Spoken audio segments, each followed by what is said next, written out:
Just imagine you are standing in the place is not just a location. మహాభారతంలో జరిగిన ఒక legendary మూమెంట్కి సాక్ష్యంగా నిలిచిన ఒక పవిత్రమైన ప్లేస్, అదే భీష్మకుండ్.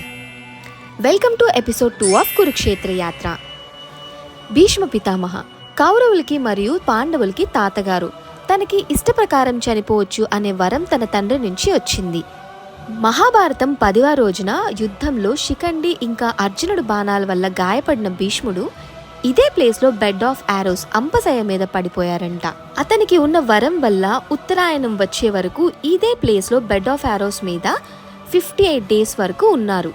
ఆ టైంలో ఆయనకి దాహం వేసినప్పుడు అర్జునుడు తన గాంధీవంతో భూమి మీద బాణాన్ని వదిలి గంగని రప్పించి భీష్మ పితామహ దాహాన్ని తీర్చారంట. ఆ ప్లేస్ నే మనం ఈ రోజు భీష్మకుండ్ గా చూస్తున్నాం. ఈ ప్లేస్ హర్యానా డిస్ట్రిక్ట్ లో కురుక్షేత్రం అనే ప్లేస్ లో ఉంది. Share it with someone who wants to witness the real places of Mahabharat.